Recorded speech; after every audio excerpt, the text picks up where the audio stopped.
No, I mean, everybody starts from a place. And I was getting that. I was looking at my thing with dogs, grandma, sunshine, whatever.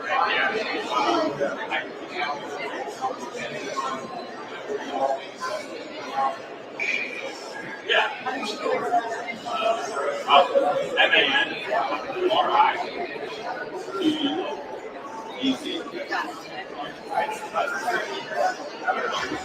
And we should have a page. Yeah, all we need is time. Like slides and shit. Because if you had a way, just if you transport all this.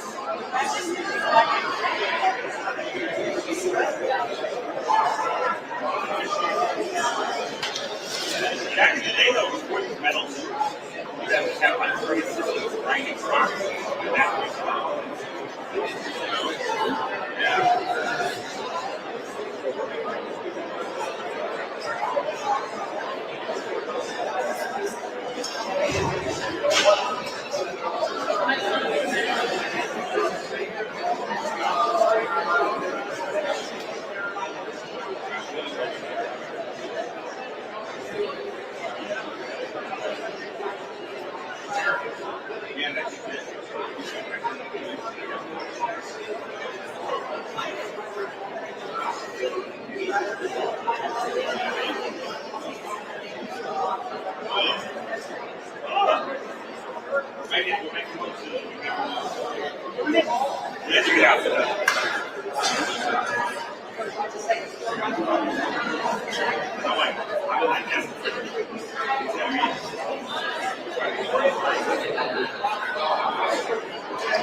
I'm sorry.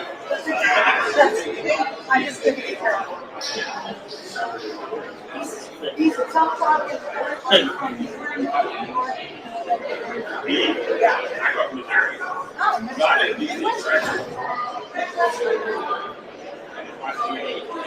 I watched him here. But I will, if you are recording, I will.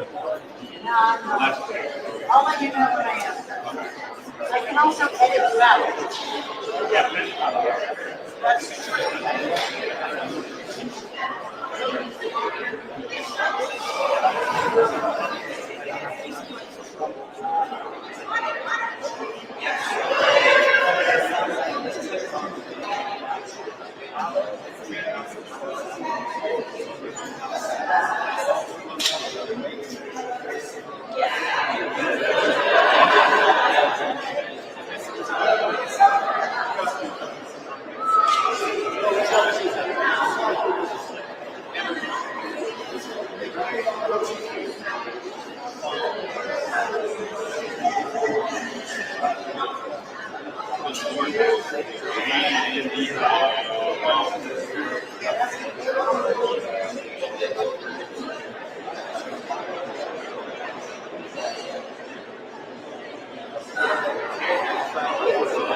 We will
I hope I don't want to lose it.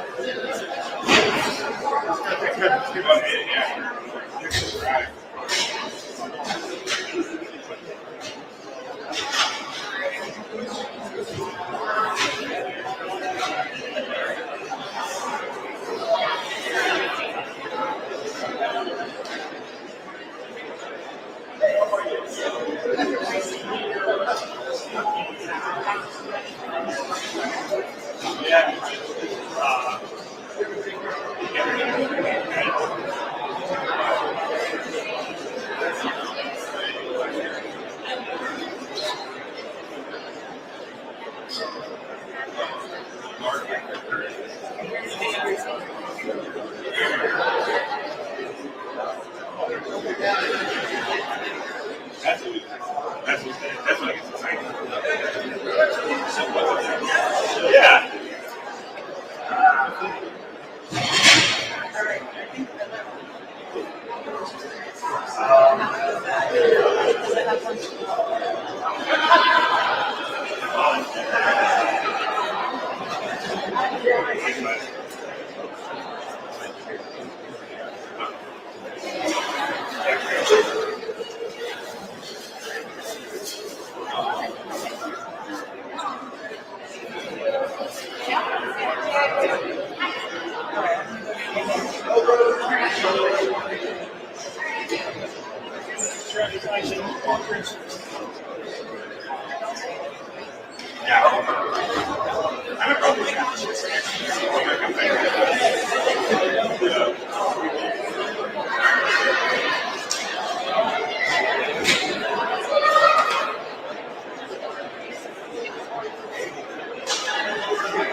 Yeah, I know.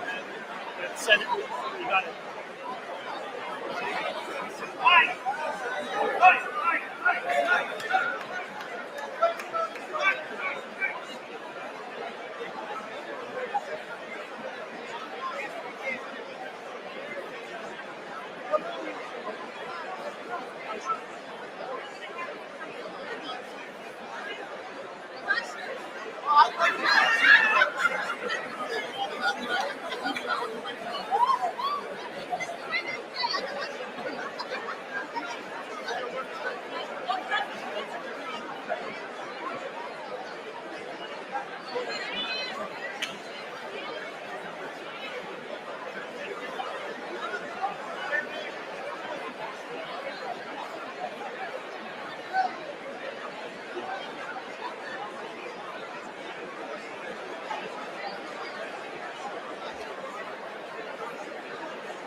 The joint session will come to order. The chair appoints as members of the committee on the part of the House to escort the President of the United States into the chamber. The gentleman from Louisiana, Mr. Scalise. The gentleman from Minnesota, Mr. Emmer. The gentlewoman from New York, Ms. Stefanik. The gentleman from North Carolina, Mr. Hudson. The gentleman from Alabama, Mr. Palmer. The gentleman from Utah, Mr. Moore. The gentlewoman from Michigan, Mrs. McClain. The House be in order. The House be in order. The gentleman from Oklahoma, Mr. Cole. The gentleman from Pennsylvania, Mr. Reschenthaler. Gentleman from Kentucky, Mr. Rogers. Gentleman from New York, Mr. Jeffries. The gentlewoman from Massachusetts, Ms. Clark. The gentleman from California, Mr. Aguilar. The gentleman from California, Mr. Liu. The gentlewoman from Washington, Ms. Del Bene. The gentleman from Colorado, Mr. Neguse. The gentlewoman from Illinois, Ms. Underwood. The gentlewoman from Texas, Ms. Escobar. The gentlewoman from Massachusetts, Ms. Trahan. The gentleman from Michigan, Mr. Kildee. The President of the Senate, at the direction of that body, appoints the following senators as members of the committee on the part of the Senate to escort the President of the United States into the House chamber. The Senator from New York, Mr. Schumer. The Senator from Illinois, Mr. Durbin. The Senator from Washington, Mrs. Murray. The Senator from Michigan, Ms. Stabenow. The Senator from Minnesota, Ms. Klobuchar. The Senator from Virginia, Mr. Warner. The Senator from Wisconsin, Ms. Baldwin. The Senator from Kentucky, Mr. McConnell. The Senator from South Dakota, Mr. Thune. The Senator from Wyoming, Mr. Barrasso. The Senator from West Virginia, Mrs. Capito. And the Senator from Iowa, Ms. Ernst. The members of the escort committee will exit the chamber through the lobby doors.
The Dean of the Diplomatic Corps.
Mr. Speaker, the Chief Justice and Associate Justices of the Supreme Court.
I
actually tried to walk when I was pregnant.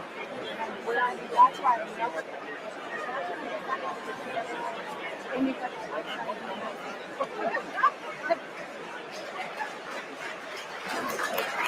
to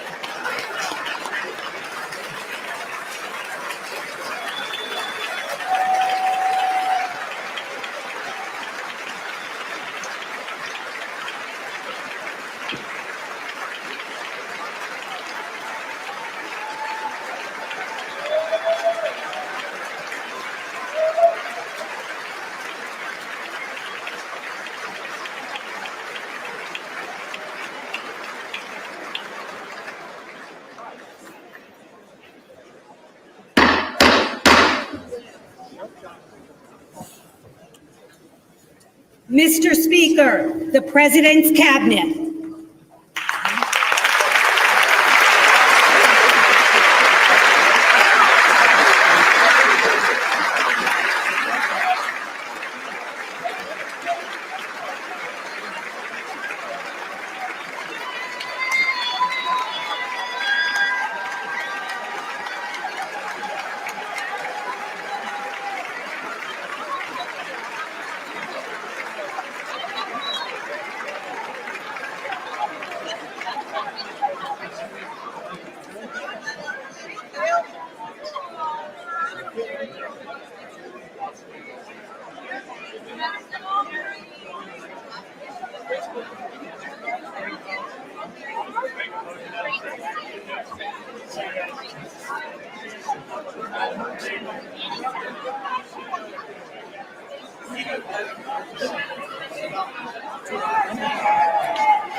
Mr. Speaker, the President of the United States.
Keep looking this way. Keep looking this way.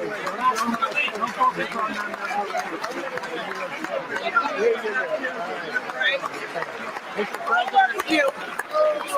Look over here,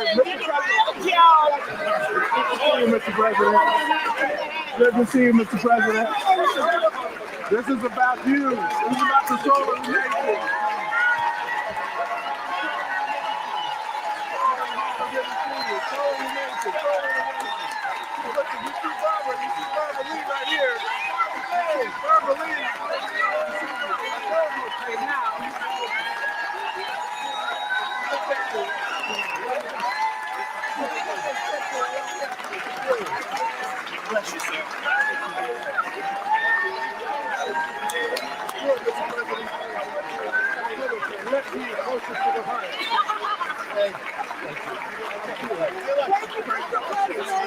Save democracy.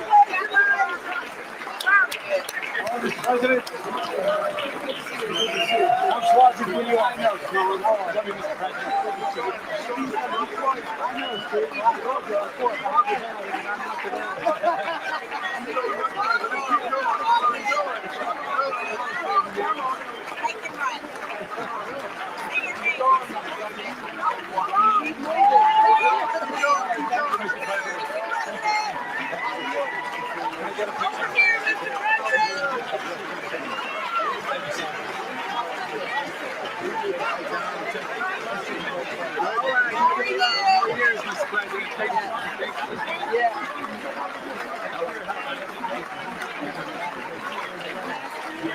How are you doing? Today is the 59th anniversary of pizza. Oh, good. Good.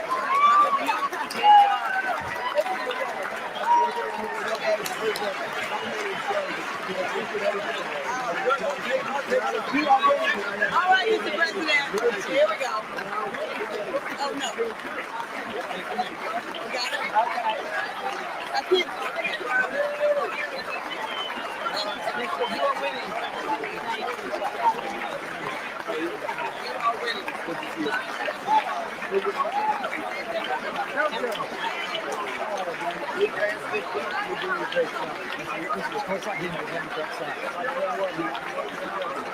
This guy has completed technique. All right. This one here. Thank you for everything. We gotta get a good selfie.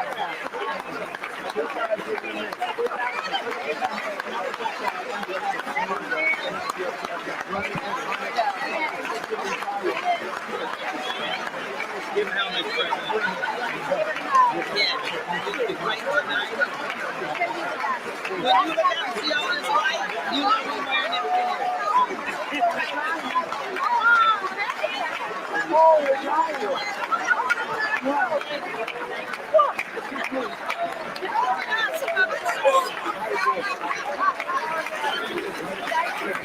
Thank you. I'm your last member. All right, you're gonna do great. Thank you. You're gonna be yelling loud. They're going to be yelling too.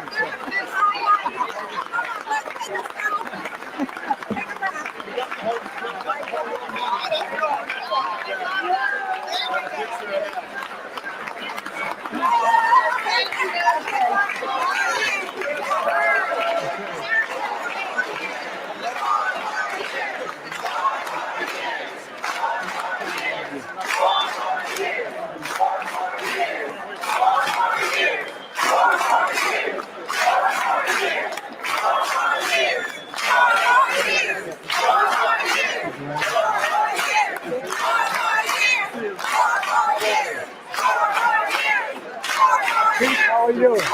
Good to see you. All right, going this way? Yes, sir.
Tony.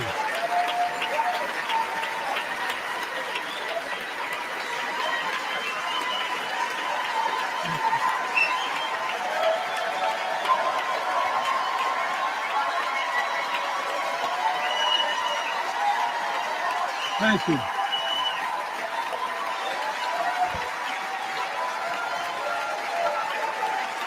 Here's a Jill.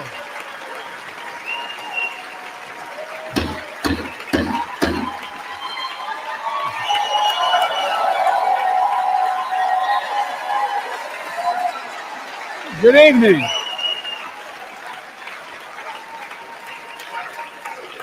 Good evening. If I were smart, I'd go home now.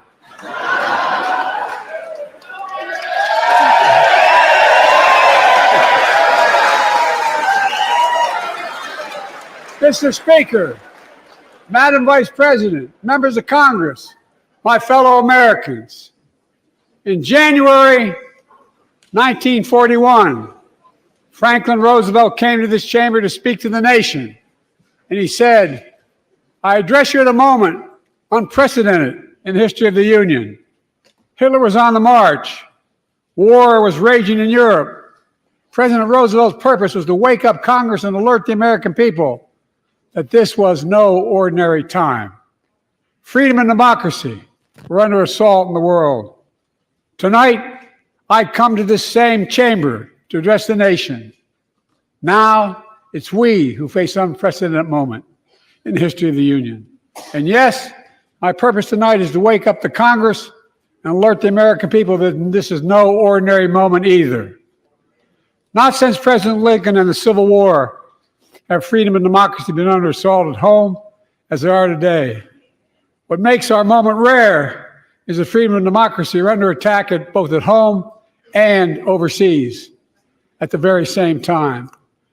Overseas, Putin of Russia is on the march, invading Ukraine and sowing chaos throughout Europe and beyond. If anybody in this room thinks Putin will stop at Ukraine, I assure you he will not.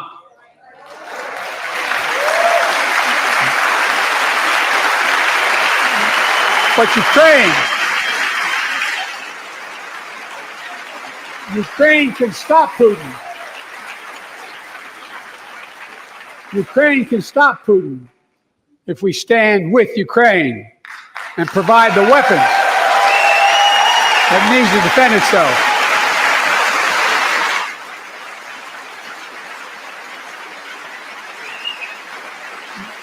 That is all. That is all Ukraine is asking.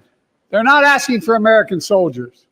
In fact, there are no American soldiers in war in Ukraine, and I'm determined to keep it that way.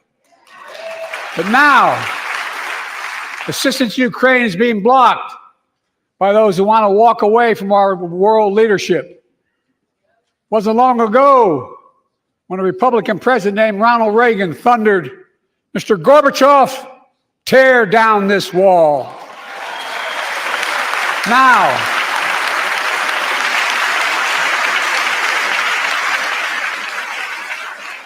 Now my predecessor, a former Republican president, tells Putin, quote, "Do whatever the hell you want." That's a quote. A former president actually said that, bowing down to a Russian leader. I think it's outrageous, it's dangerous, and it's unacceptable.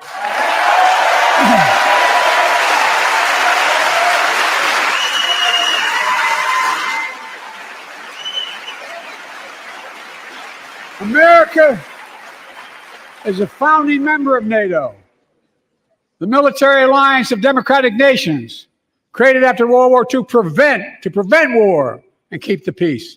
And today, we've made NATO stronger than ever. We welcomed Finland to the alliance last year. And just this morning, Sweden officially joined, and their minister is here tonight. I'm going to stand up. Welcome. Welcome, welcome, welcome.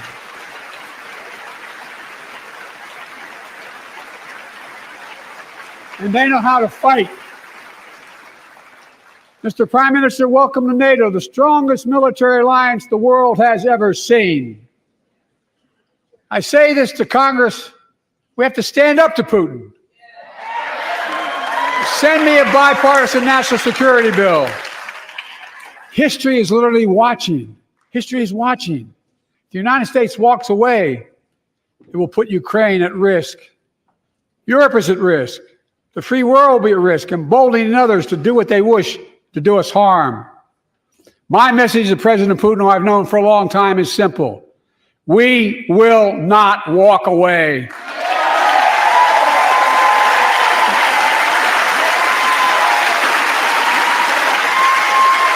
We will not bow down.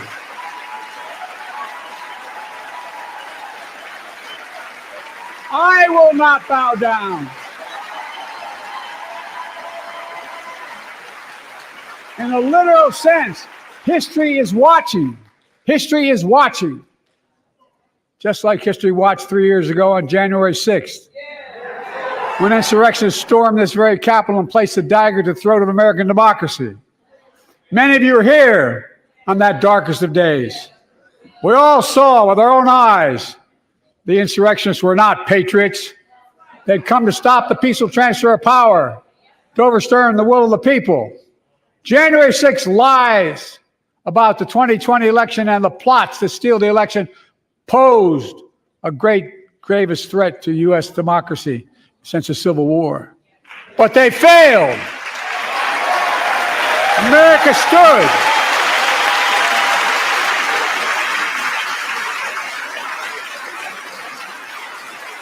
America stood strong and democracy prevailed. We must be honest. The threat to democracy must be defended. My predecessor and some of you here seek to bury the truth about January 6th. I will not do that.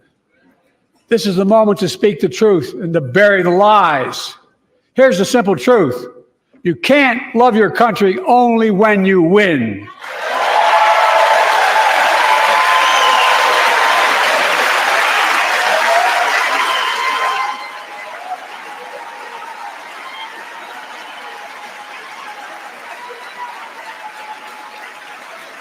As I've done ever since being elected to office, I ask all of you without regard to party to join together and defend democracy. Remember your oath of office of defending against all threats, foreign and domestic. Respect free and fair elections, restore trust in our institutions, and make clear political violence has absolutely no place in America, zero place. Again, it's not hyperbole to suggest history is watching. We're watching. Your children and grandchildren will read about this day and what we do. History is watching another assault on freedom. Joining us tonight is Latoya Beasley, a social worker from Birmingham, Alabama. 14 months ago, she and her husband welcomed a baby girl thanks to the miracle of IVF. She scheduled treatments to have that second child. But the Alabama Supreme Court shut down IVF treatments across the state, unleashed by a Supreme Court decision overturning Roe v. Wade. She was told her dream would have to wait. What her family had got through should never have happened. Unless Congress acts, it could happen again. So tonight, let's stand up for families like hers. To my friends across the aisle, don't keep this waiting any longer. Guarantee the right to AVF. Guarantee it nationwide.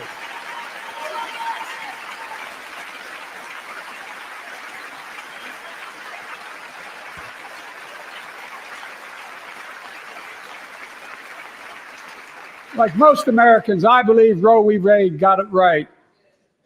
I thank Vice President Harris for being an incredible leader defending reproductive freedom and so much more.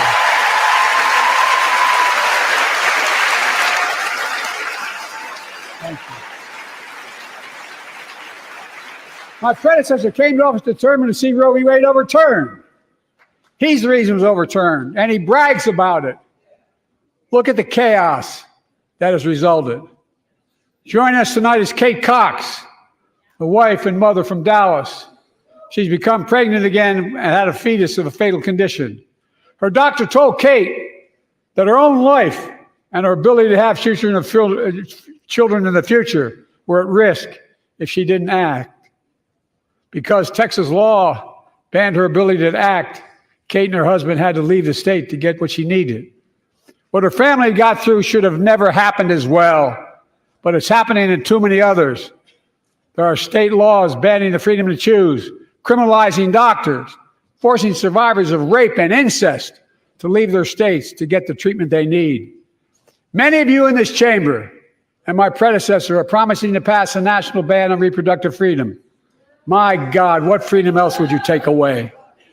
Look, it's a decision to overturn Roe v. Wade. The Supreme Court majority wrote the following, and with all due respect, justices, women are not without electoral power. Electoral or political power. You're about to realize just how much you're right about that.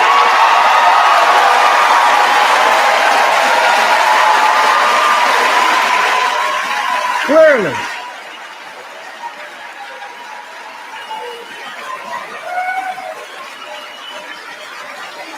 Clearly. Those bragging about overturning Roe v. Wade have no clue about the power of women. But they found out when reproductive freedom was on the ballot. We won in 2022 and 2020, and we'll win again in 2024.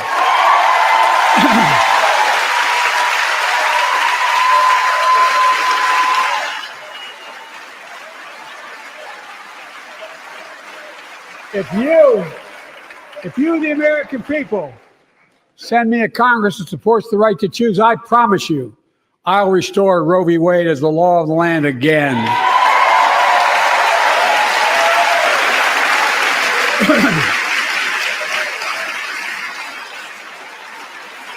Folks, America cannot go back. I'm here tonight to show what I believe is the way forward, because I know how far we come. 4 years ago next week, before I came to office, the country was hit by the worst pandemic and the worst economic crisis in a century. Remember the fear, record losses. Remember the spikes in crime and the murder rate, raging virus that took more than 1 million American lives, of loved ones, millions left behind. A mental health crisis of isolation and loneliness. A president, my predecessor, failed the most basic presidential duty that he owes to American people, the duty to care. I think that's unforgivable. I came to office determined to get us through one of the toughest periods in the nation's history. We have. It doesn't make news, but in 1,000 cities and towns, the American people are writing the greatest comeback story never told.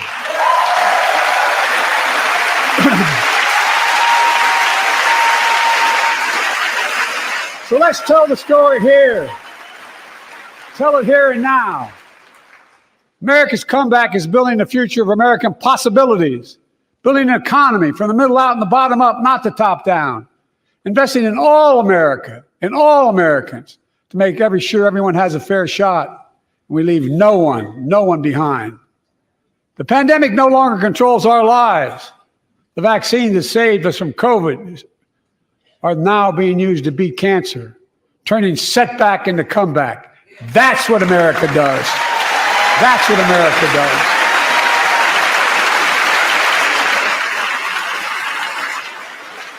Folks, I inherited an economy is on the brink. Now our economy is literally the envy of the world. 15 million new jobs in just 3 years, a record, a record. Unemployment at 50-year lows. A record 16 million Americans are starting small businesses, and each one is a literal act of hope. With historic job growth and small business growth for Black and Hispanics and Asian Americans, 800,000 new manufacturing jobs in America and counting. Where is it written we can't be the manufacturing capital of the world? We are, we will. More people have health insurance today. More people have health insurance today than ever before. The racial wealth gap is as small as it's been in 20 years. Wages keep going up, inflation keeps coming down. Inflation has dropped from 9% to 3%, the lowest in the world and tending lower.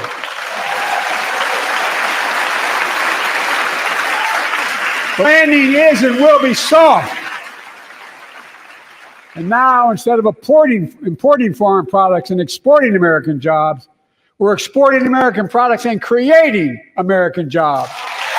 Right here in America, where they belong.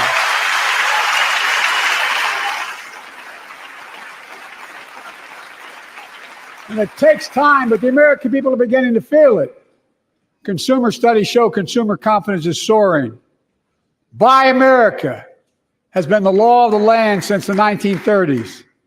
Past administrations, including my predecessor, including some Democrats as well in the past, failed to buy American. Not anymore.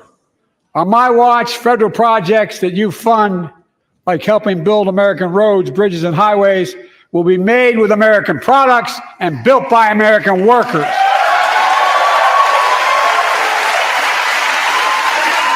Creating good paying American jobs.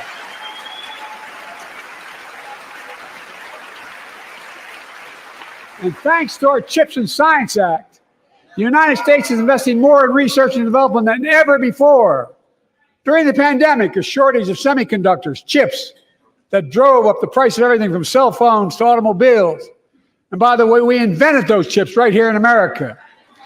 Well, instead of having to import them, private companies are now investing billions of dollars to build new chip factories here in America, creating tens of thousands of jobs. Many of those jobs paying $100,000 a year and don't require a college degree.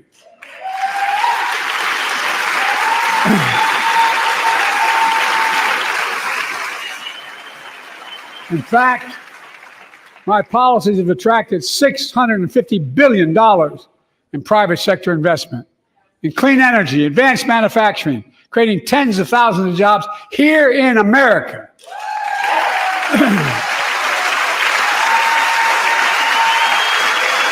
And thanks to our bipartisan infrastructure law, 46,000 new projects have been announced all across your communities. And by the way, I noticed some of you strongly voted against it, or they're cheering on that money coming in. I like it. I'm with you. I'm with you. If any of you don't want that money in your district, just let me know. Modernize our roads and bridges, ports and airports, public transit systems. Removing poisonous lead pipes so every child can drink clean water without risk of brain damage.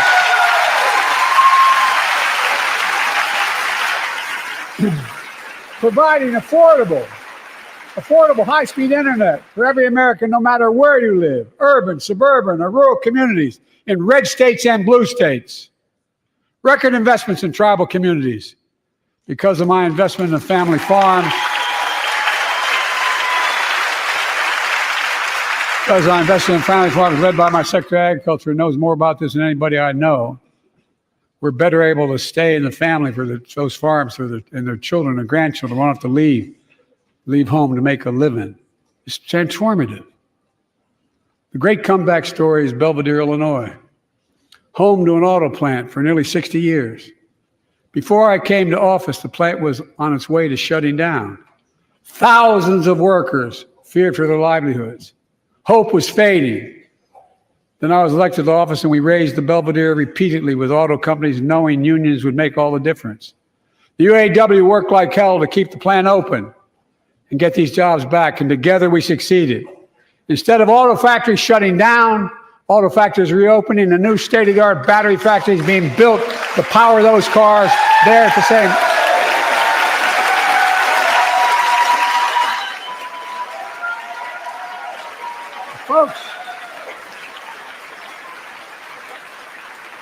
The folks of Belvedere, I say, instead of your town being left behind, your community is moving forward again.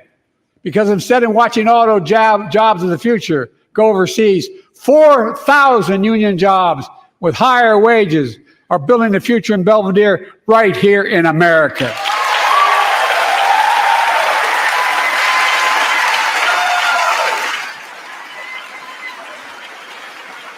Here tonight is UAW President Shawn Fain, a great friend and a great labor leader. Shawn, where are you?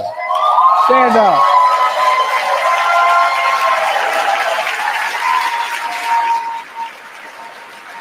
And Dawn Sims, a third generation worker, UAW worker at Belvedere. Shawn, I was proud to be the first president to stand on the picket line, and today, Dawn has a good job in her hometown, providing stability for her family and pride and dignity as well. Showing once again, Wall Street didn't build America. They're not bad guys. They didn't build it, though. The middle class built the country, and unions built the middle class.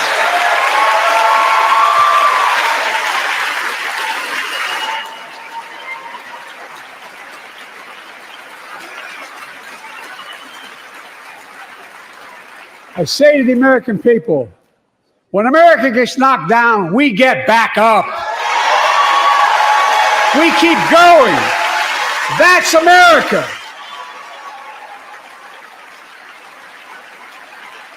That's you, the American people. It's because of you America's coming back. It's because of you our future is bright. It's because of you that tonight we can proudly say the state of our union is strong and getting stronger.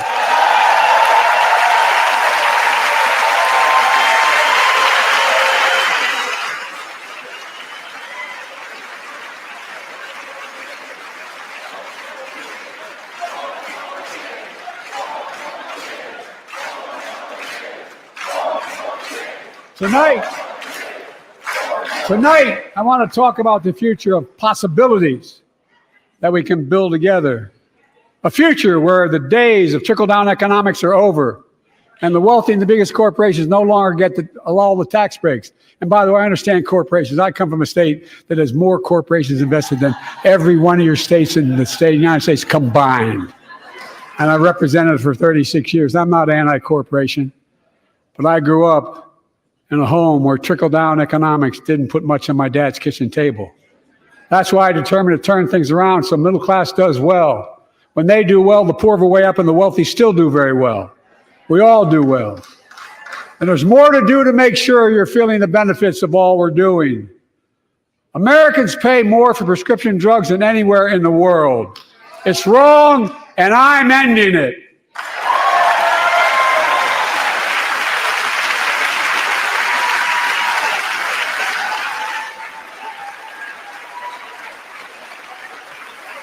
With the law that I proposed and signed, not one of you Republican buddies voted for it. We finally beat Big Pharma. Instead of paying $400 a month or thereabouts for insulin with diabetes, and it only costs $10 to make, they only get paid $35 a month now and still make a healthy profit. And but what to do next? I want to cap the cost of insulin at $35 a month for every American who needs it. Everyone.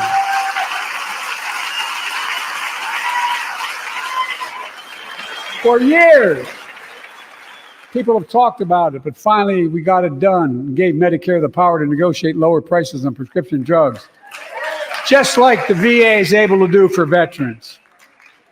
That's not just saving seniors money, it's saving taxpayers money. We cut the federal deficit by $160 billion. Because Medicare will no longer have to pay those exorbitant prices to Big Pharma. This year, Medicare is negotiating lower prices for some of the costliest drugs on the market that treat everything from heart disease to arthritis. It's now time to go further and give Medicare the power to negotiate lower prices for 500 different drugs over the next decade. They're making a lot of money, guys. And they'll still be extremely profitable. Will not only save lives, it will save taxpayers another $200 billion. Starting next year, the same law caps total prescription drug costs for seniors on Medicare at $2,000 a year, even for expensive cancer drugs that cost $10,000, $12,000, $15,000. I want to cap prescription drug costs at $2,000 a year for everyone. Folks, I'm going to get in trouble for saying that, but if you want to get an Air Force One and fly to Toronto, Berlin, Moscow, even Moscow, probably. And bring your prescription with you, and I promise you I'll get it for you for 40% the cost you're paying now. Same company, same drug, same place. Folks, the Affordable Care Act, the old Obamacare, it's still a very big deal.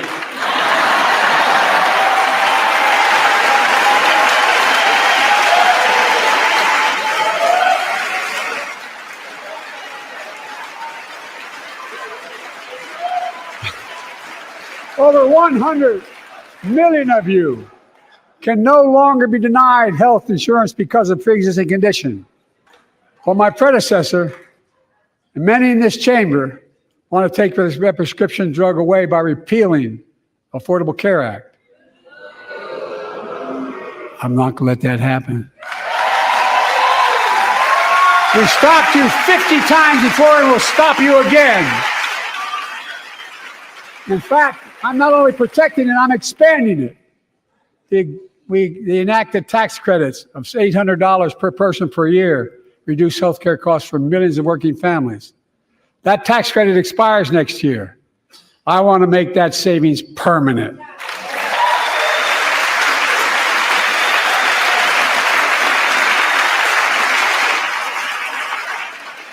To state the obvious, women are more than half our population, but research on women's health has always been underfunded. That's why we're launching the first ever White House initiative on women's health research, led by Jill, doing an incredible job as First Lady.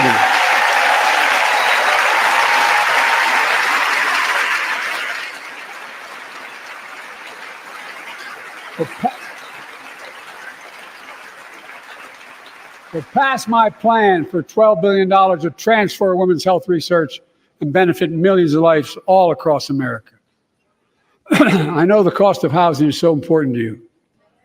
If inflation keeps coming down, mortgage rates will come down as well, and the Fed acknowledges that. But I'm not waiting.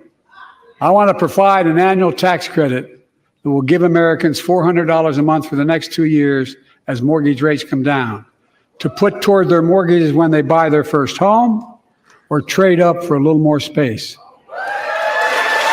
Just for 2 years.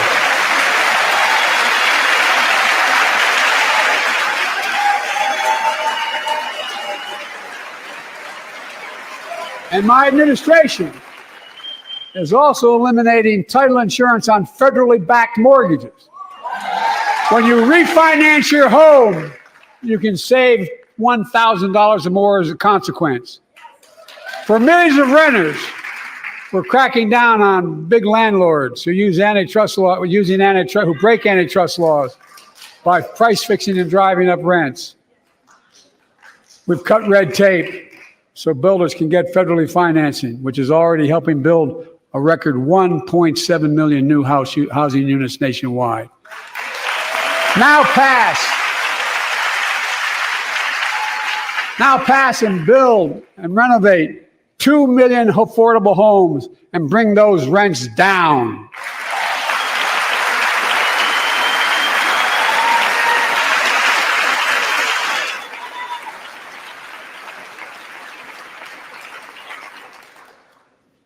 To remain the strongest economy in the world, we need to have the best education system in the world.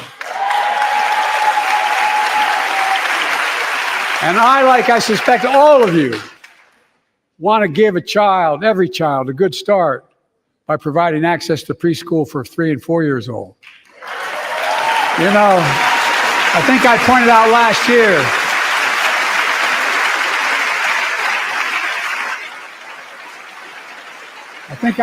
last year that children coming from broken homes where there's no books, they're not read to, not spoken to very often, start school, kindergarten, or first grade, having heard 1 million fewer words spoken.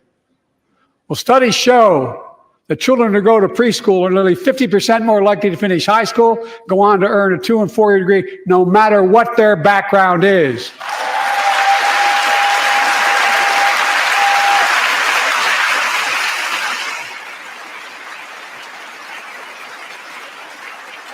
I met a year and a half ago with the leaders of the Business Roundtable.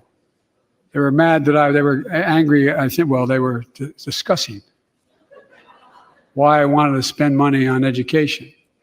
I pointed out to them as vice president, I met with over 182 of those folks. Don't hold me to the exact number. And I asked them what they need most, the CEOs.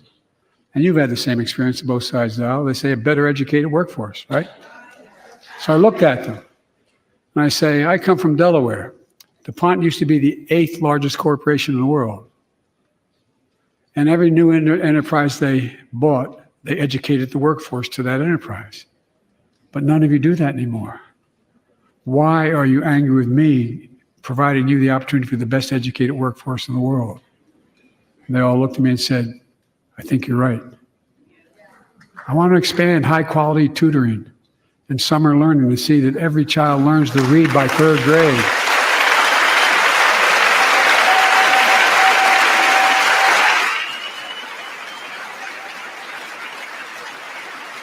I'm also connecting local businesses and high schools so students get hands-on experience and a path to good-paying job, whether or not they go to college. And I want to make sure the college is more affordable. Let's continue increasing the Pell Grants to working and middle-class families and increase record investments in HBCUs and minority-serving institutions, including Hispanic institutions.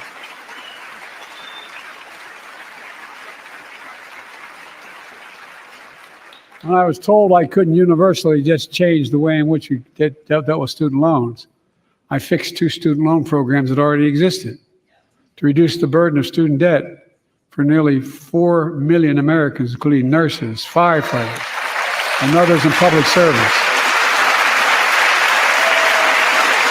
Like Keenan Jones, a public educator from Minnesota, who's here with us tonight. Keenan, where are you? Keenan, thank you. He's educated hundreds of students so they can go to college. Now he's able to help, after debt forgiveness, get his own daughter to college.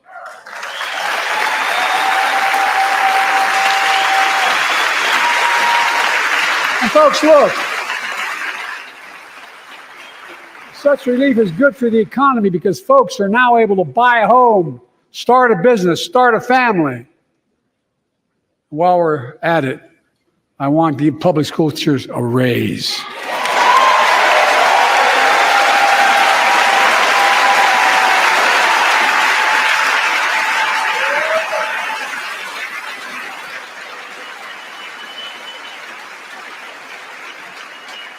And by the way, the first couple of years, we cut the deficit. Now, let me speak to the question of fundamental fairness for all Americans. I've been delivering real results in fiscally responsible ways. We've already cut the federal deficit. We've already cut the federal deficit over $1 trillion. I signed the bipartisan deal to cut another $1 trillion in the next decade. It's my goal to cut the federal deficit another $3 trillion by making big corporations and the very wealthy finally beginning to pay their fair share.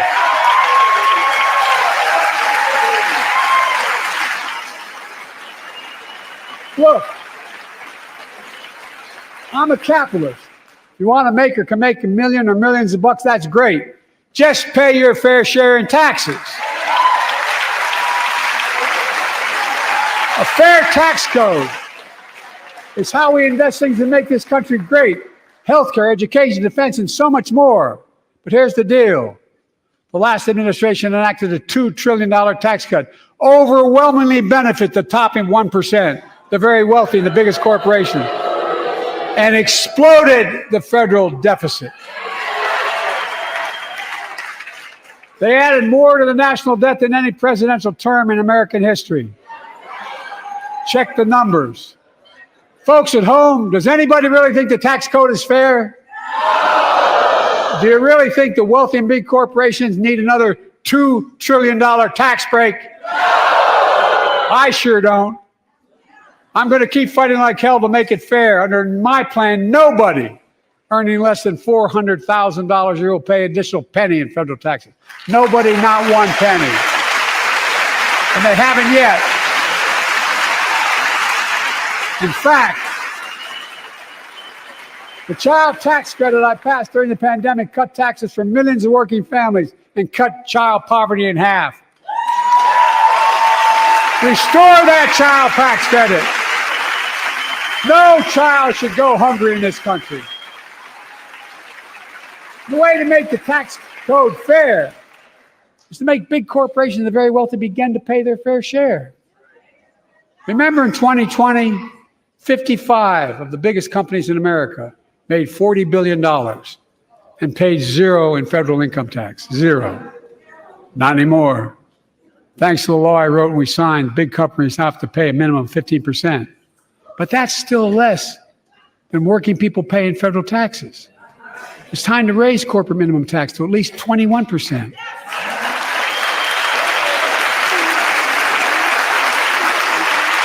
So every big corporation finally begins to pay their fair share.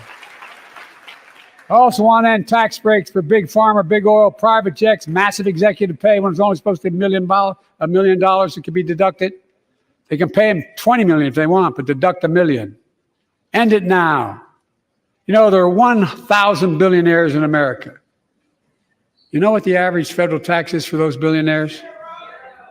No.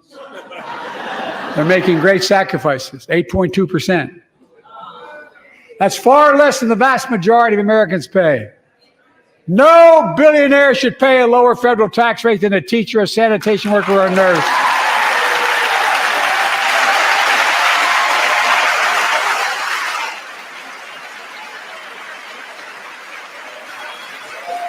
I propose a minimum tax for billionaires at 25%, just 25%. You know what that would raise? That would raise $500 billion over the next 10 years. And imagine what that could do for America. Imagine a future with affordable child care. Millions of families can get they need to go to work to help grow the economy. Imagine a future with paid leave, because no one should have to choose between working and taking care of their sick family member. Imagine the future of home care and elder care, and people living with disabilities so they can stay in their homes and family caregivers can finally get the pay they deserve. Tonight, let's all agree once again to stand up for seniors. Many of my friends on the other side of the aisle want to put Social Security on the chopping block. If anyone here tries to cut Social Security, Medicare, or raise the retirement age, I will stop you.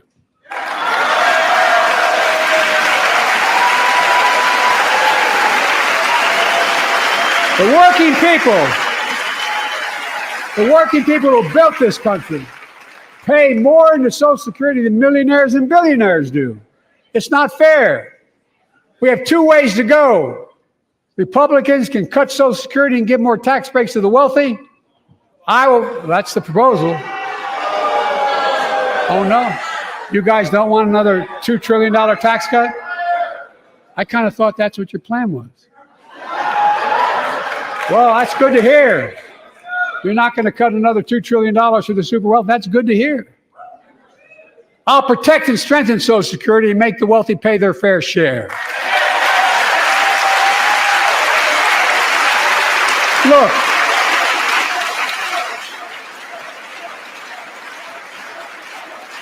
too many corporations raise prices to pad their profits, charging more and more for less and less.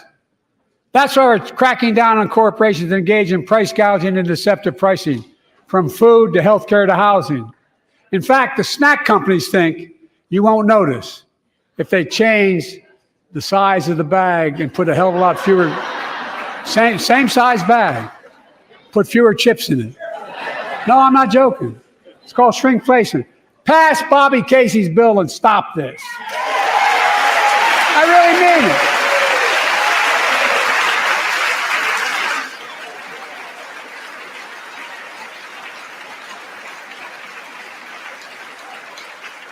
You probably all saw that commercial on Snickers bars. You get charged the same amount, and you got about, 10% fewer Snickers in it. Look, I'm also getting rid of junk fees. Those hidden fees at the end of your bill that are there without your knowledge. My administration announced we're cutting credit card late fees from $32 to $8.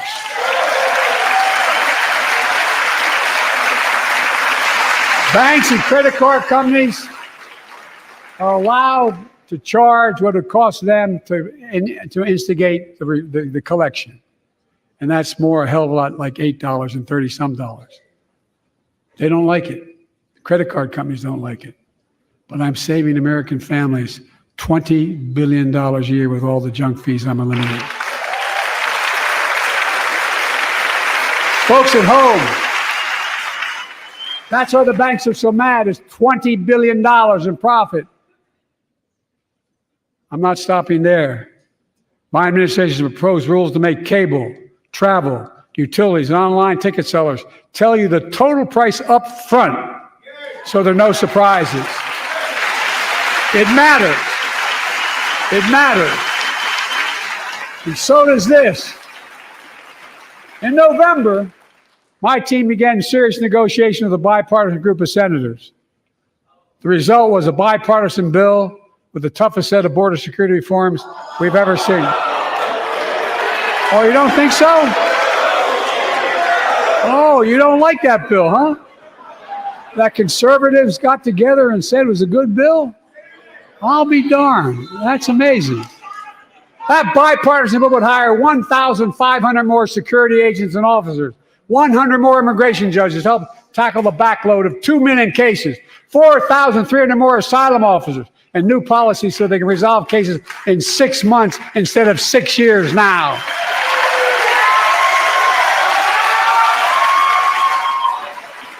What are you against? 100 more high-tech drug detection machines to significantly increase the ability to screen and stop vehicles smuggling fentanyl into America. That's killing thousands of children.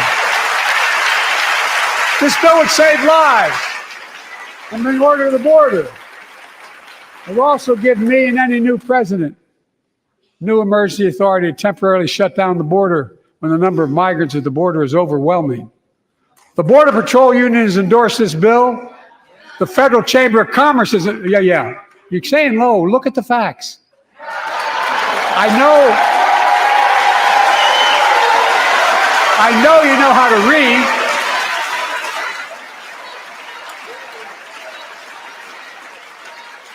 I believe that given the opportunity for a majority in the House and Senate would endorse the bill as well, a majority right now. But unfortunately, politics has derailed this bill so far. I'm told my predecessor called members of Congress in the Senate to demand they block the bill. He feels political win. He viewed it as a political win for me and a political loser for him. It's not about him. It's not about me. I'd be a winner. Not really.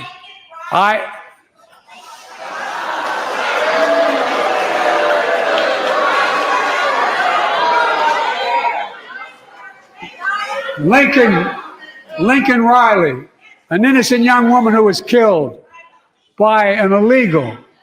That's right. But how many of thousands of people being killed by illegals?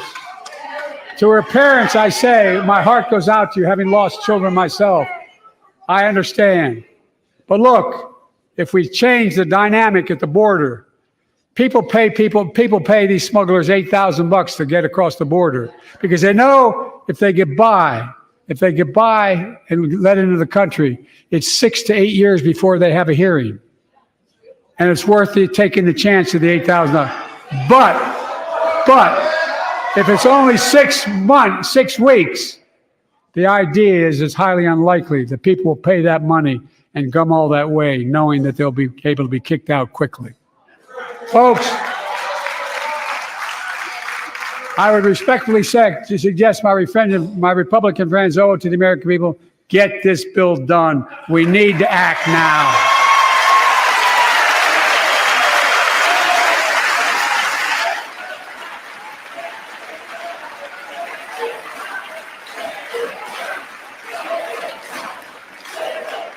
And if my predecessor is watching, instead of paying politics and pressuring members of Congress to block the bill, join me in telling the Congress to pass it. We can do it together. But that's what here's what he will not do. I will not demonize immigrants saying they are poison in the blood of our country. I will not separate families. I will not ban people because of their faith.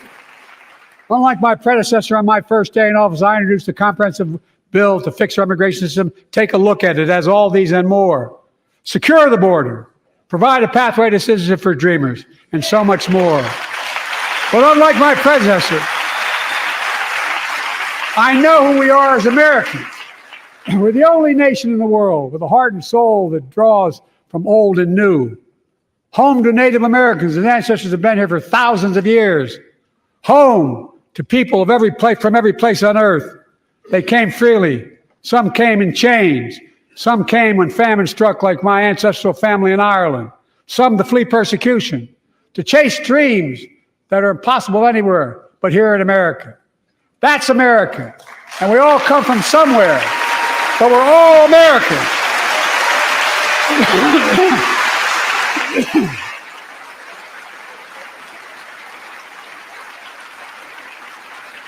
Look, folks, we have a simple choice. We can fight about fixing the border, or we can fix it. I'm ready to fix it. Send me the border bill now.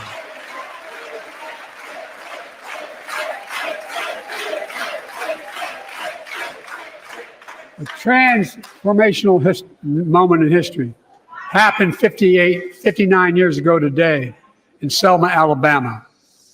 Hundreds of foot soldiers for justice marched across the Edmund Pettus Bridge, named after the Grand Dragon of the Ku Klux Klan, to claim their fundamental right to vote.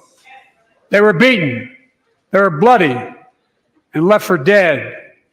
Our late friend and former colleague, John Lewis, was on that march. We miss him.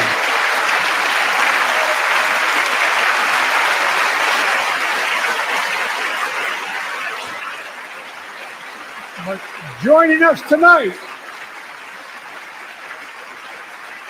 are other marchers, both in the gallery and on the floor, including Betty Mae Fikes, known as the voice of Selma. The daughter of gospel singers and preachers, she sang songs of prayer and protest on that bloody Sunday to help shake the nation's conscience. 5 months later, the Voting Rights Act passed and was signed into law.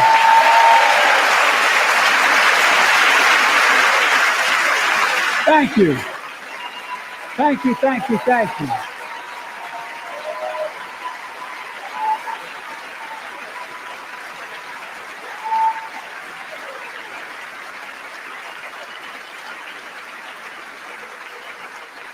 But 59 years later, there are forces taking us back in time. Voter suppression, election subversion, unlimited dark money, extreme gerrymandering. John Lewis is a great friend to many of us here, but if you truly want to honor him and all the heroes who marched with him, then it's time to do more than talk. Pass the Freedom to Vote Act, the John Lewis Voting Rights Act.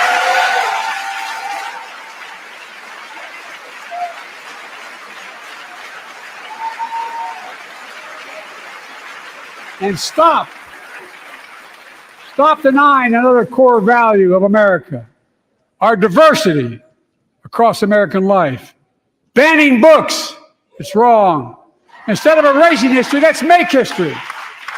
I want to protect fundamental rights. Pass the Equality Act. And my message to transgender Americans, I have your back. Pass the PRO Act for workers' rights. Raise the federal minimum wage, because every worker has a right to a decent living more than $7 an hour.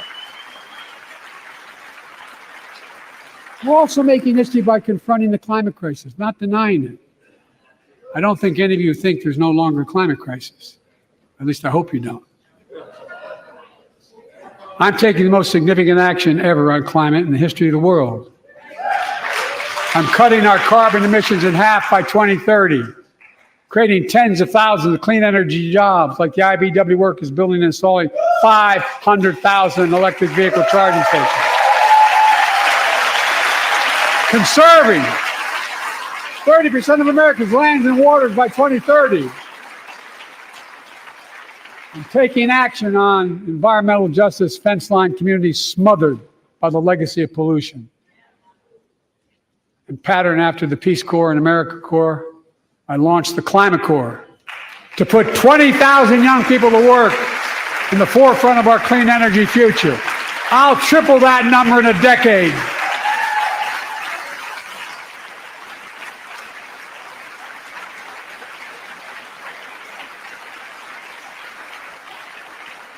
To state the obvious, all Americans deserve the freedom to be safe. And America is safer today than when I took office. Year before I took office, murder rates went up 30%. 30% they went up. The biggest increase in history. It was then, through my American Rescue Plan, which every American voted against, I might add, we made the largest investment in public safety ever.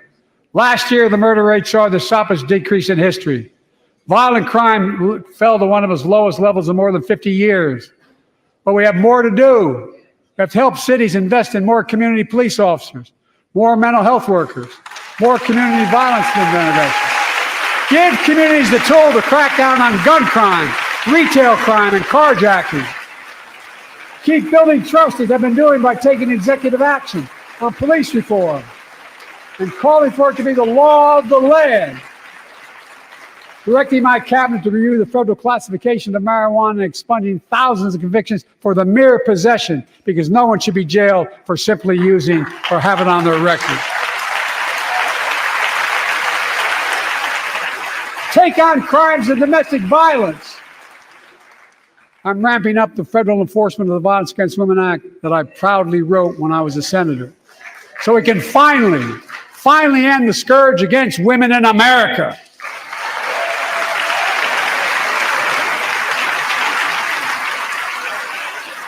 There are other kinds of violence I want to stop. With us tonight is Jasmine, whose 9-year-old sister Jackie was murdered with 21 classmates and teachers in an elementary school in Uvalde, Texas. Very soon after that happened, Jill and I went to Uvalde for a couple of days. We spent hours and hours with each of the families. We heard their message, so everyone in this room, in this chamber, could hear the same message. The constant refrain, and I was there for hours meeting with every family. They said, do something. Do something. Well, I did do something by establishing the first ever Office of Gun Violence Prevention in the White House, that the Vice President is leading the charge. Thank you for doing it.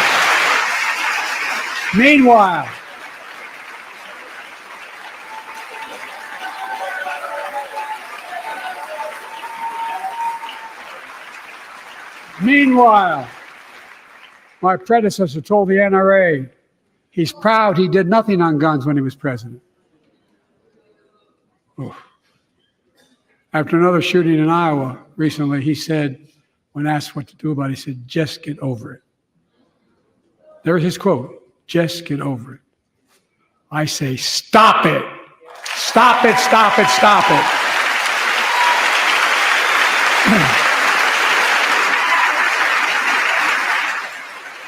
I'm proud we beat the NRA when I signed the most significant gun safety law in nearly 30 years because of this Congress. We now must beat the NRA again. I'm demanding a ban on assault weapons and high-capacity magazines. Pass universal background checks. None of this. I taught the Second Amendment for 12 years. None of this violates the Second Amendment or vilifies responsible gun owners. You know, as we manage challenges at home, we're also managing crises abroad, including in the Middle East. I know the last 5 months have been gut-wrenching for so many people, for the Israeli people, for the Palestinian people, and so many here in America. This crisis began on October 7th with a massacre by a terrorist group called Hamas, as you all know. 1,200 innocent people, women and girls, men and boys, slaughtered after enduring sexual violence. The deadliest day for the Jewish people since the Holocaust, and 250 hostages taken. Here in this chamber tonight are families whose loved ones are still being held by Hamas. I pledge to all the families that we will not rest until we bring every one of your loved ones home. We also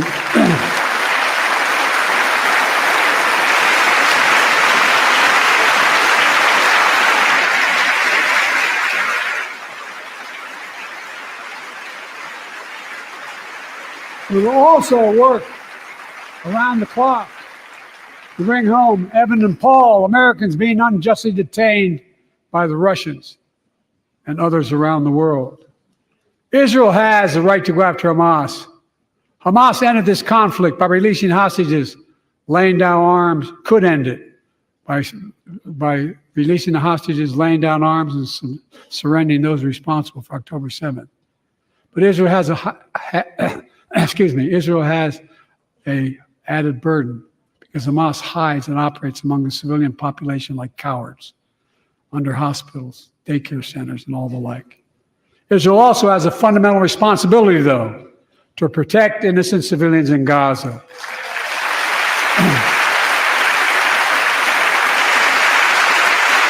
This war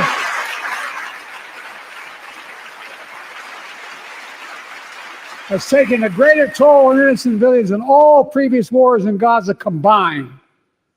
More than 30,000 Palestinians have been killed, most of whom are not Hamas. Thousands and thousands of innocents, women and children, girls and boys, also orphaned. Nearly 2 million more Palestinians under bombardment or displacement. Homes destroyed, neighborhoods in rubble, cities in ruin. Families without food, water, medicine. It's heartbreaking. I've been working nonstop to establish an immediate ceasefire that would last for 6 weeks to get all the prisoners released, all the hostages released, to get the hostages home and ease the intolerable and humanitarian crisis and build toward an enduring, something more enduring. The United States has been leading international efforts to get more humanitarian assistance to Gaza. Tonight, I'm directing the U.S. military to lead an emergency mission to establish a temporary pier in the Mediterranean on the coast of Gaza that can receive large shipments carrying food, water, medicine, and temporary shelters. No U.S. boots will be on the ground. A temporary pier will enable a massive increase in the amount of humanitarian assistance getting into Gaza every day.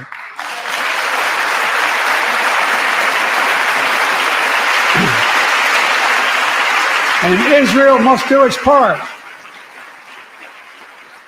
Israel must allow more aid into Gaza to ensure humanitarian workers aren't caught in the crossfire. And they're announcing they're going to have a crossing in northern Gaza. For the leadership of Israel, I say this: humanitarian assistance cannot be a secondary consideration or a bargaining chip.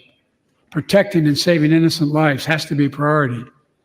As we look to the future, the only real solution to the situation is a two-state solution over time.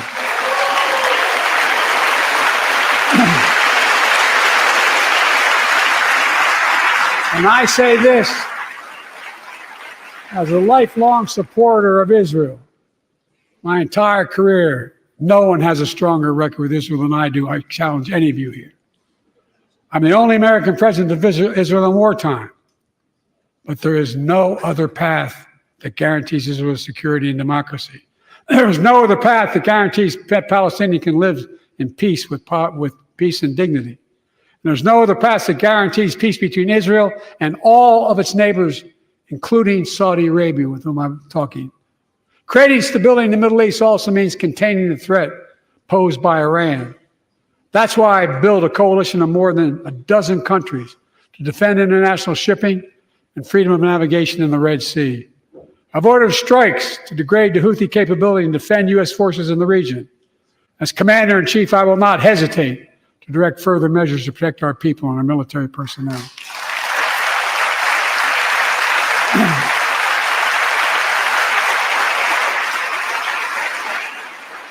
For years, I've heard many of my Republican and Democratic friends say that China is on the rise and America's falling behind. They've got it backwards. I've been saying it for over 4 years, even when I wasn't president. America's rising. We have the best economy in the world. And since I've come to office, our GDP is up, our trade deficit with China is down to the lowest point in over a decade.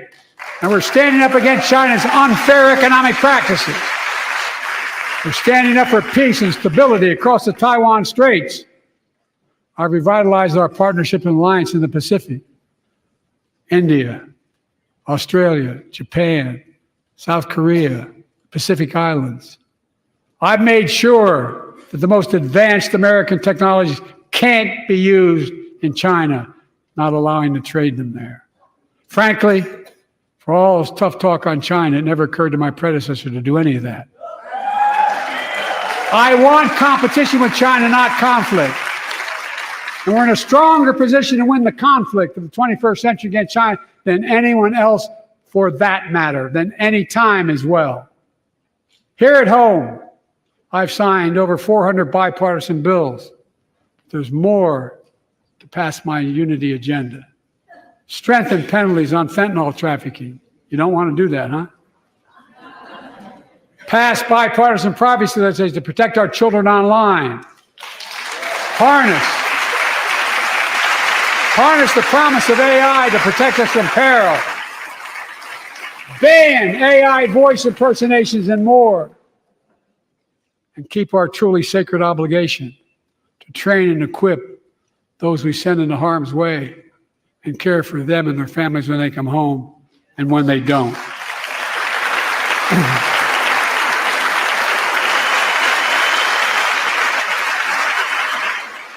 That's why the song Support and Help of Dennis and the VA, I signed the PACT Act. One of the most significant laws ever, helping millions of veterans exposed to toxins who now are battling more than 100 different cancers. Many of them don't come home, but we owe them and their families support.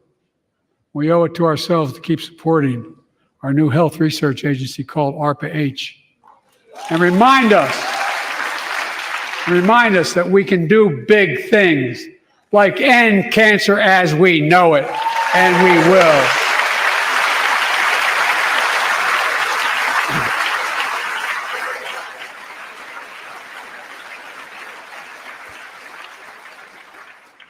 Let me close with this. Yay.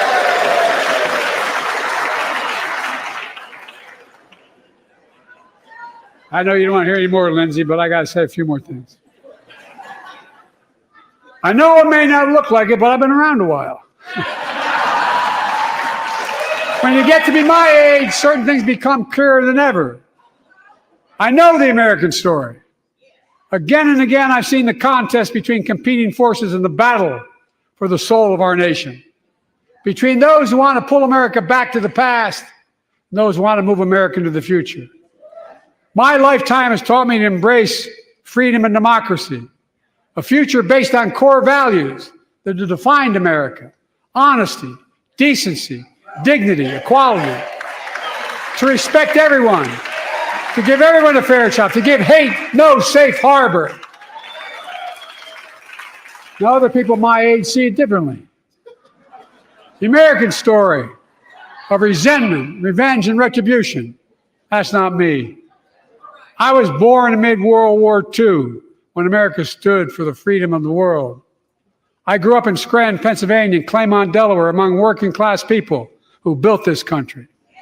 I watched in horror as two of my heroes, like many of you did, Dr. King and Bobby Kennedy, were assassinated. And their legacies inspired me to pursue a career in service.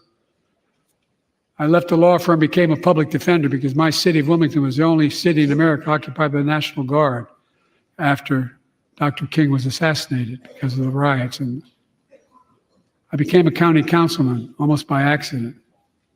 I got elected to the United States Senate when I had no intention of running at age 29. Then vice president of our first black president. Now president to the first women vice president.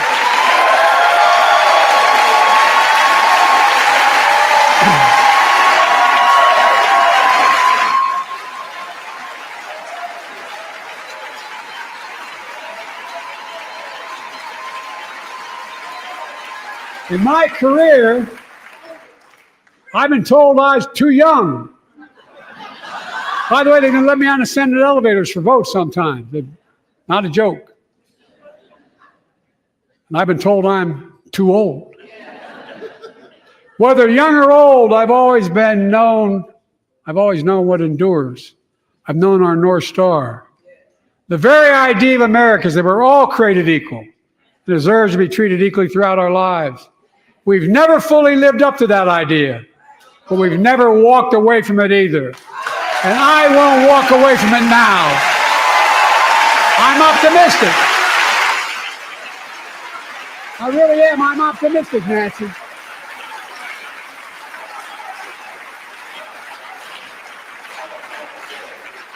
My fellow Americans, the issue facing our nation isn't how old we are, it's how old are our ideas. Hate, anger, revenge, retribution are the oldest of ideas. But you can't lead America with ancient ideas. It'll only take us back. You lead America, the land of possibilities. You need a vision for the future and what can and should be done.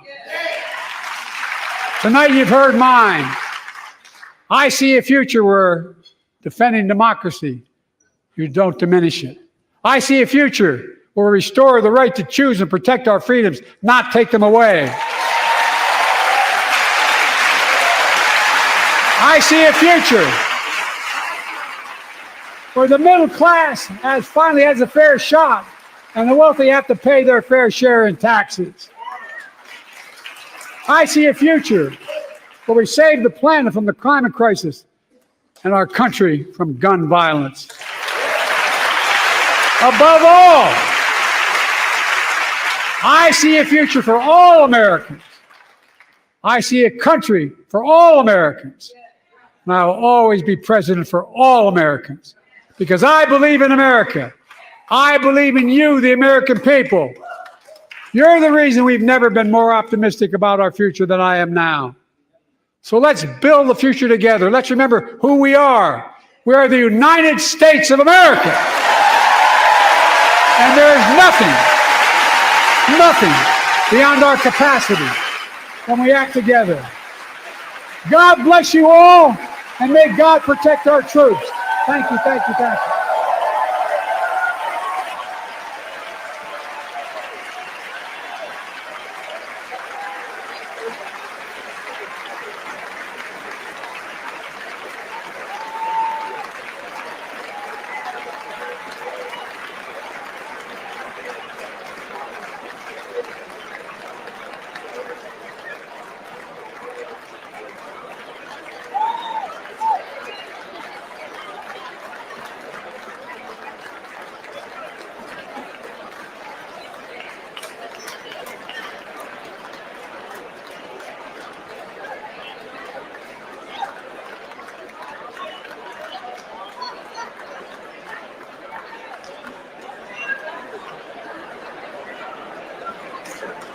Hey, Bobby, it isn't bad. You did that.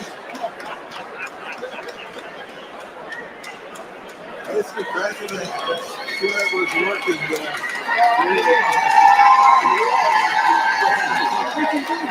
Absolutely. Thank you for making the climate change. That's why I'm working so hard to really help. Thank you. We're going to get it back. Baptist preacher tonight. I'll tell you what. You were the Baptist preacher tonight. I'll tell you what Jim Eason once said to me. He said, what did old Jim Eason do for you in Delaware? I said, Mr. Chairman, someplace you'd help and someplace you'd hurt. He looked at me and said, I'll come to campaign for you again. And whichever helps. That's what you were on. Come on now. Great job.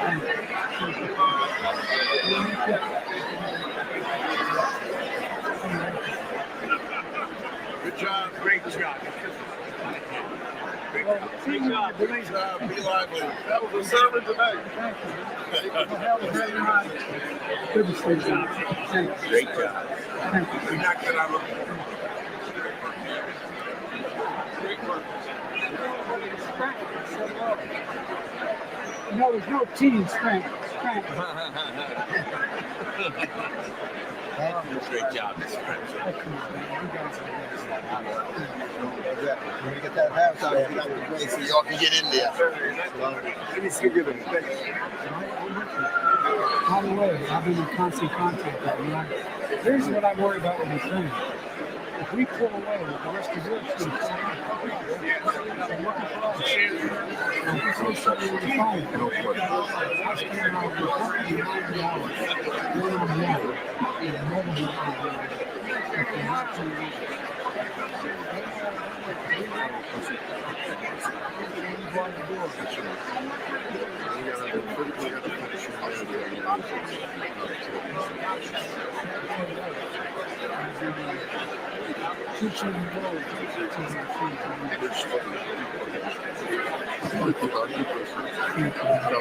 We're going to get a deal done on the print. We have to. Yes. There's no. Good job on the board. Thank you. Thank you. You did me kind of good. Oh yeah, I'm sticking with you. No, I really mean. No, really. Thank you, sir. And this guy with you does too. Yeah, he does. Good. It was amazing. You did a good job. You were right on. Yeah, you were on fire. You were on fire. Nobody's going to talk about cognitive impairment now. Yeah, you were on fire. I kind of wish sometimes there was cognitive impairment. You did well. Very good. You're working real hard.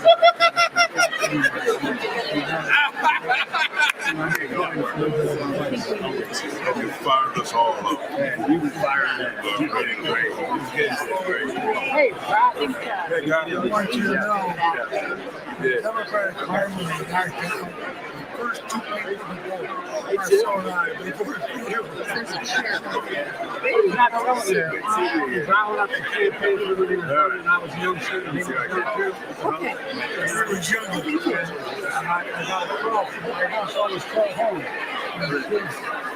Let's see if I can get out of the way. Can I get out of the way? So y'all can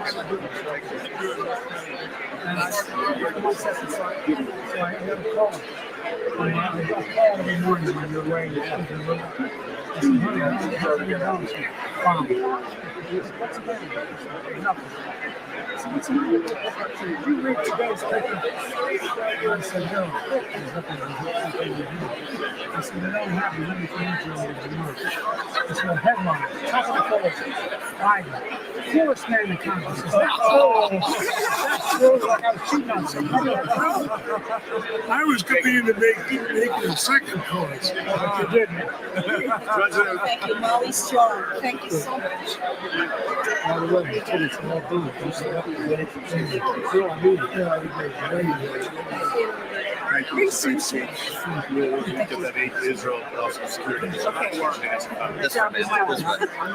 I actually wanted to go that way so I could say hello to them. These chairs right here. I'll be there in 2 weeks. I know. Mr. President, great job today. Thank you very much. Appreciate it. Not good. Thanks for coming.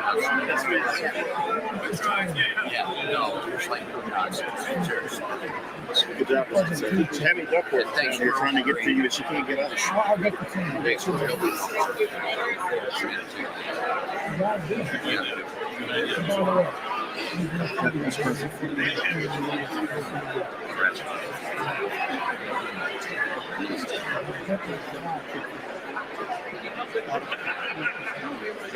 It's going to turn around.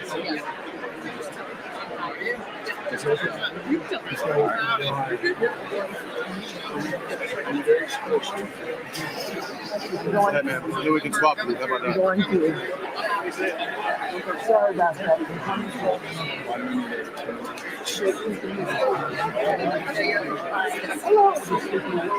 They're your low five.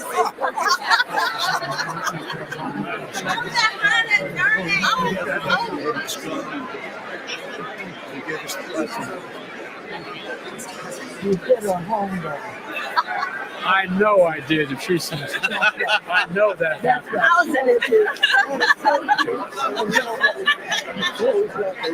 We're walking this way, so we're going that way. Yep, we're going this way.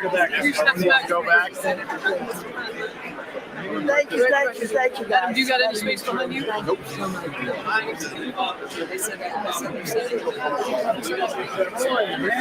We're going to see you for the first debate in my district.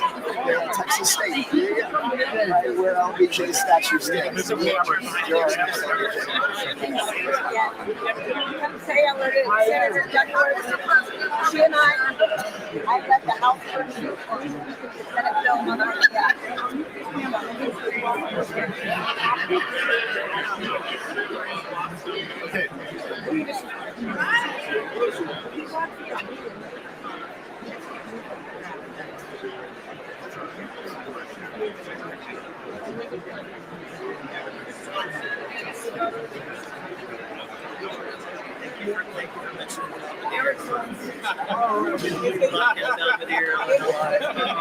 I shouted real loud. I don't know.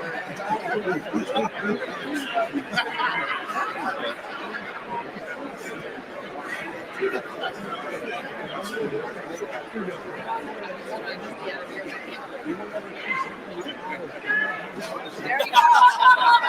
You know, you gotta come back to Pennsylvania, back to the Lehigh Valley. They loved you. They loved you there. I know. You don't have to tell me. I know. I know. You think you're in the prettier. You have the prettier part. We can get the speech.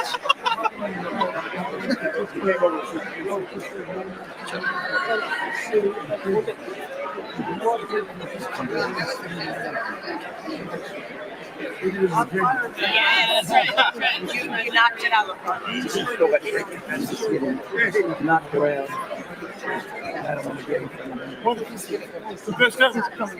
That's really good. I'm surprised you brought the Irish fire tonight. We appreciate it. You know, when I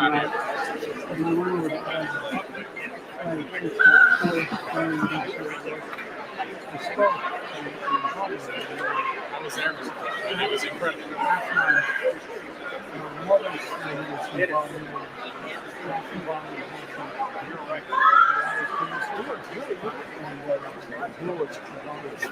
And I showed up and they gave me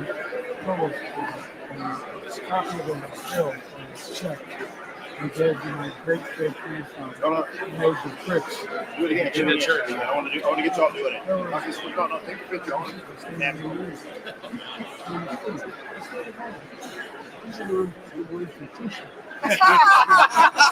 We're gonna get you to the Indy 500. You kicked ass and took name. All right.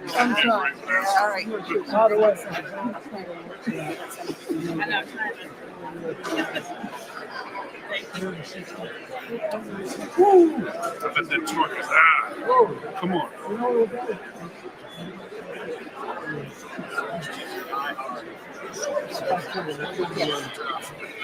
I was at the Secret Service first track, which is an old reference. And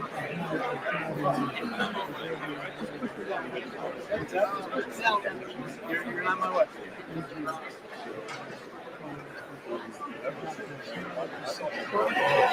And you're a torque junkie like me.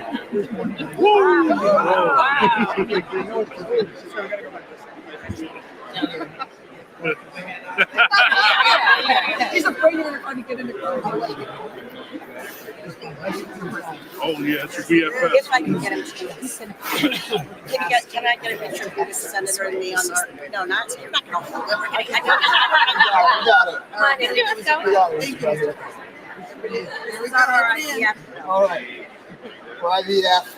Reproductive freedom. Thank you. Got it over to you. You guys exiting? Thank you so much. My stuff is back there. Okay, I'll go around. Yes, ma'am. Can you take this? Yes. How are you, ma'am? Good. I saw you earlier. How's everything going? Yeah, good.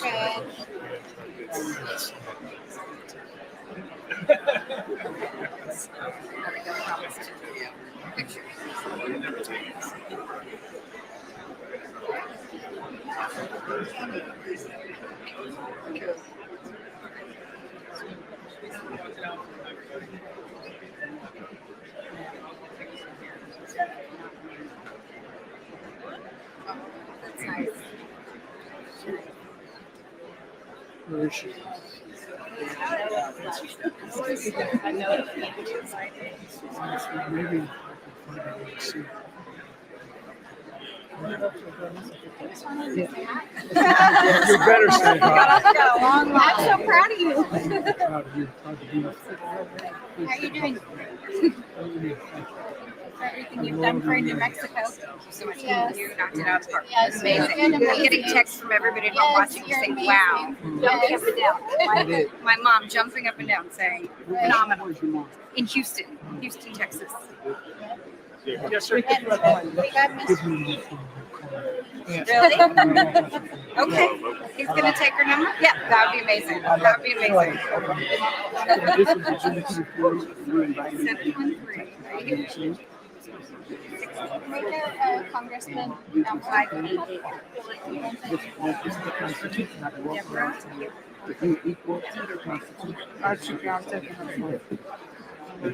good. How are you? Long time no see. So I'm gonna try right here. Oh my gosh. Yes,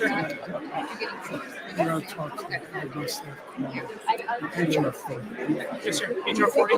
Great. You kidding? Congressman, should we take a photo right here? Right here. There we go. Excellent. Sounds good. Excellent. Did you get a signing? I did. I got multiple. Thank you. Thank you. Excellent. Appreciate you. I'm out of your life and out of your world. Right this way. Thank you. I have stuff back here that I have to do. Right, I think around is probably best. It's a great picture for governor. She's going to be the governor. For the governor's There you go. Yes, yes, yes, yes. Yes. Yes.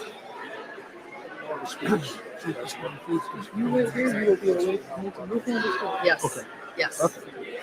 I'm happy to do my part. I was in Kiev for 2 Saturdays. You gave a very strong message. But you got to get this stuff.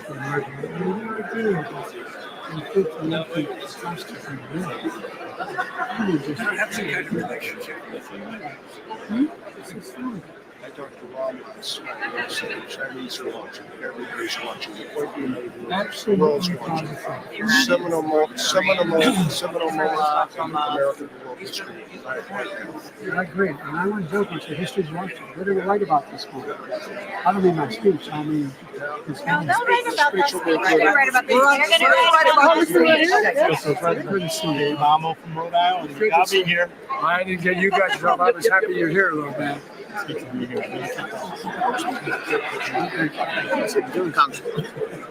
you go to the aisle, My 12-year-old referred to you as her BFF. I sent a photo and she said, oh, it's my BFF. Do me a favor. She said, don't forget to tell him he invited me to the White House. Well, I did. You did. Oh, I know. Well,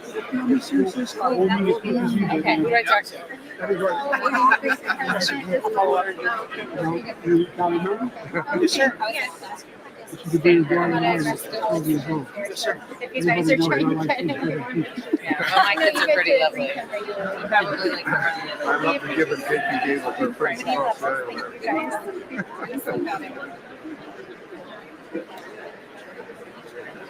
Mr. President, former Congressman from Detroit, and what you've accomplished for those people is sensational. It really is.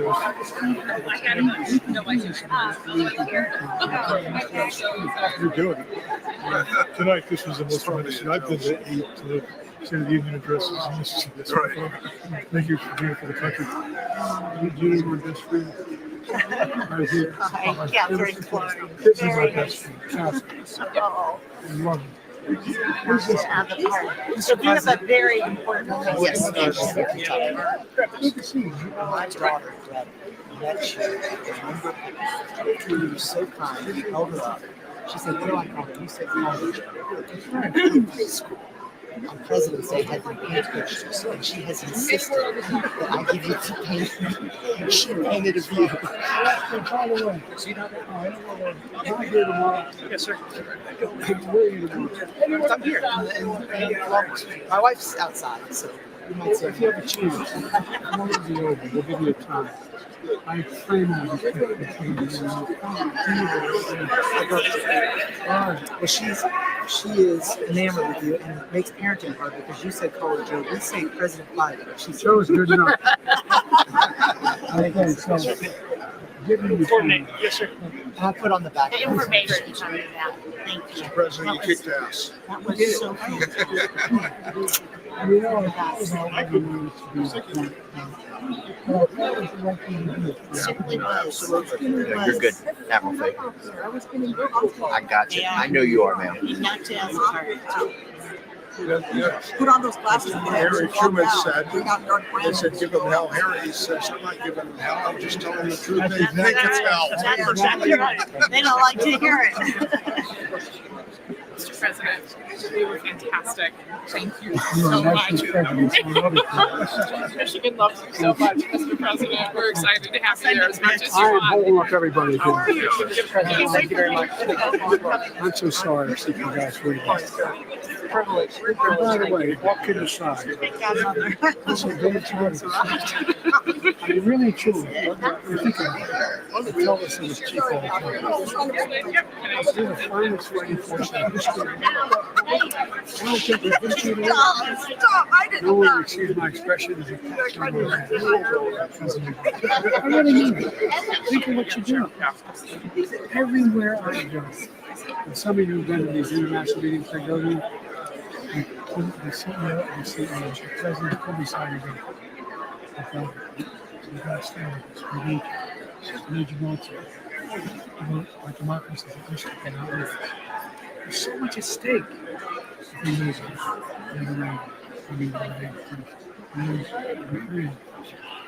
so much bigger. Oh, it just drives me crazy. Thank you. Thanks for accepting this with me. About time we had someone strong. Anyway. Well, thanks. Thanks. Mr. President, I'm the ambassador of Romania. Well, how are you? I spent a lot of time in your country, as you know. I know, twice, 2009. That's exactly right. Spent a lot of time. And that's why. Yes. I was worried she wasn't going to come home. Yeah. He told me this. Yeah, and we have a picture. Sure. Yeah. The best part of his speech.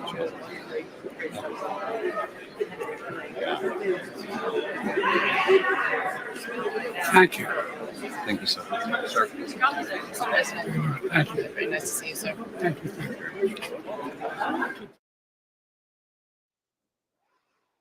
Good evening, America. My name is Katie Britt, and I have the honor of serving the people of the great state of Alabama in the United States Senate. However, that's not the job that matters most. I am a proud wife and mom of 2 school-aged kids. My daughter Bennett and my son Ridgway are why I ran for the Senate. I'm worried about their future and the future of children in every corner of our nation. And that's why I invited you into our home tonight. Like so many families across America, my husband Wesley and I just watched President Biden's State of the Union address from our living room. And what we saw was the performance of a permanent politician who has actually been in office for longer than I've been alive. One thing was quite clear, though. President Biden just doesn't get it. He's out of touch. Under his administration, families are worse off, our communities are less safe, and our country is less secure. I just wish he understood what real families are facing around kitchen tables just like this one. You know, this is where our family has tough conversations. It's where we make hard decisions. It's where we share the good, the bad, and the ugly of our days. It's where we laugh together, and it's where we hold each other's hands and pray for God's guidance. And many nights, to be honest, it's where Wesley and I worry. I know we're not alone. And so tonight, the American family needs to have a tough conversation, because the truth is, we're all worried about the future of our nation. The country we know and love seems to be slipping away, and it feels like the next generation will have fewer opportunities and less freedoms than we did. I worry my own children may not even get a shot at living their American dreams. My American dream allowed me, the daughter of 2 small business owners from rural Enterprise, Alabama, to be elected to the United States Senate at the age of 40. Growing up, sweeping the floor at my dad's hardware store and cleaning the bathroom at my mom's dance studio, I never could have imagined what my story would entail. To think about what the American dream can do across just one generation, in just one lifetime, it's truly breathtaking. But right now, the American dream has turned into a nightmare for so many families. The true, unvarnished state of our union begins and ends with this. Our families are hurting. Our country can do better. And you don't have to look any further than the crisis at our southern border to see it. President Biden inherited the most secure border of all time. But minutes after taking office, he suspended all deportations, he halted construction of the border wall, and he announced a plan